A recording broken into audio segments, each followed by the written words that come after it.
দেখুন, এটা যখন আমাদের নলেজে আসলো, আমি নিজেই এটার দরখাস্তটা পর্যন্ত আমি ড্রাফট করে দিছি যে আমরা প্রবাসী কল্যাণ মন্ত্রণালয়ে এটা জমা দেওয়া হয়েছে।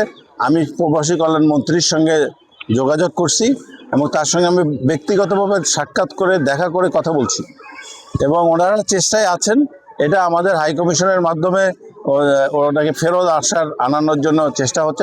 তবে এটা অনেক জটিল আর কঠিন কাজ। আমরা ইতিমধ্যে আপনারা হয়তো দেখছেন যে প্রথম আলোতে বিশাল একটা প্রতিবেদন আসছে এ বিষয়ে। এটা মাননীয় প্রধানমন্ত্রীর নলেজে গেছে এবং উনি ওই মন্ত্রণালয়কে নির্দেশ দিয়েছে যে এটা অতি দ্রুত ব্যবস্থা নেওয়া হোক।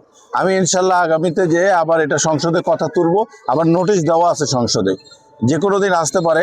আমরা চাচ্ছি প্রধানমন্ত্রীর দৃষ্টিতে এটা ভালোভাবে নিয়ে আসে, উনি যেন একটা ইনিশিয়েটিভ নেয় এটার জন্য। এটা একটা জঘন্য অপরাধ। এরা প্রতারিত হয়ে গেছে। রাশিয়ার বিভিন্ন কোম্পানিতে কম্পিউটার অপারেটর, আমি একটা নিয়োগপত্র দেখেছি, কম্পিউটার অপারেটর হিসাবে নিয়োগপত্র, সেখানে নিয়ে যেয়ে ওখানে বাধ্যতামূলক প্রশিক্ষণ দিয়ে যুদ্ধে পাঠানো হচ্ছে।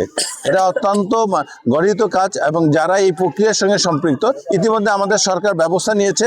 যারা এই এজেন্ট এই যারা এই এজেন্ট ছিলেন, এটাকে কি বলে, ভাইরাস, তাদের লাইসেন্স এজেন্সি লাইসেন্স বাতিল করে দিয়েছে এবং তাদের বিরুদ্ধে রেগুলার মামলা হয়েছে।